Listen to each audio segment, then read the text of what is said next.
Kemampuan berpikir kritis yang biasa diajarkan dalam mata kuliah critical thinking perlu mendapatkan bobot khusus dalam sekolah-sekolah keagamaan.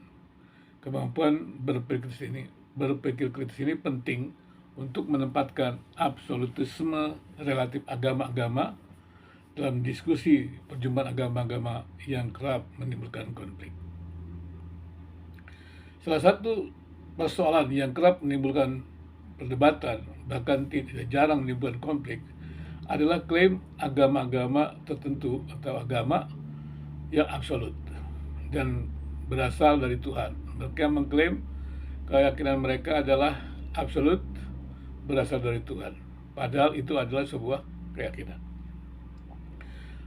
Kemudian juga kita paham yang namanya klaim tentang absolutisme agama mestinya hanya terbatas pada bukti-bukti atau fakta-fakta yang dapat dikemukakan oleh penyampai klaim tersebut.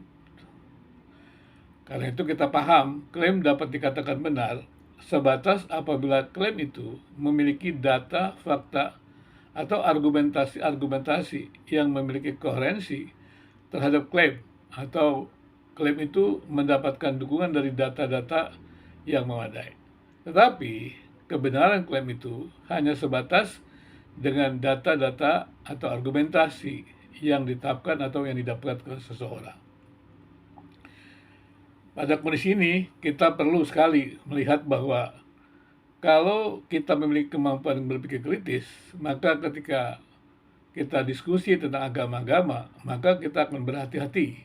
Bukan saja mengatakan klaim kita itu absolut dan harus diterima orang lain, tetapi juga kita tidak memaksakan apa yang kita yakini kepada orang lain. Menurut saya, jika diskusi agama dan perdebatan agama hanya dalam tataran implementasi dalam berpikir kritis itu, artinya adalah agama-agama bisa saling belajar dan kemudian mendapatkan data-data yang lebih baik untuk memperbaiki klaim agamanya masing-masing. Jadi tidak perlu takut dalam berdialog antar iman atau antar agama. Menurut saya tidak jarang ditemui bahwa dialog agama bukan hanya akan membuat kita makin mengenal agama-agama lain, tetapi juga pemeluk agama itu akan makin memahami agamanya dengan lebih baik. Jadi perjumpaan orang beragama dengan agama-agama lain jangan hanya melulu ditakuti perpindahan agama, tetapi juga sebenarnya itu bisa memperdalam pemahaman agama itu sendiri. Kemampuan berkritis ini menurut saya akan sangat menolong mahasiswa untuk tidak menerima begitu saja apa yang disampaikan oleh tokoh-tokoh agama dalam sekolah-sekolah agama. Apalagi pada sekolah-sekolah keagamaan biasanya didirikan oleh kelompok atau aliran tertentu yang memang ingin menjaga doktrin agamanya, bahkan ingin menjalankan atau melaksanakan misi agamanya. Dan itu biasanya adalah tidak ada daya kritis yang diizinkan pada pemeluk agama, pada intelektual agama. Dan karena itu menurut saya tidak tepat dan harusnya dilatih dengan baik. Apabila sekolah keagamaan mampu berpikir kritis, menurut saya maka doktrin-doktrin agama rumusan masa lampau yang eksklusif itu tidak akan dipaksakan. Apalagi menuduh yang berbeda itu sesat.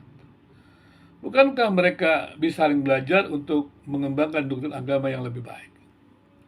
Pengembangan doktrin agama pada perguruan tinggi keagamaan itu akan membuat komunitas agama atau lembaga-lembaga keagamaan itu bisa menyelesaikan konflik masa lampau dan menghadirkan kehidupan keagamaan yang lebih baik. Penelitian-penelitian pada perguruan tinggi yang memiliki kemampuan kritis tertentu akan syarat dengan hasil-hasil penelitian untuk membangun hidup antar agama yang lebih baik. Tak salah mengklaim memiliki pengalaman nyata keagamaan. Namun, karena itu pengalaman subjektif individu, jangan memaksakan pengalaman itu perlu berlaku pada semua agama. Itu sama saja menihilkan kemampuan berpikir kritis.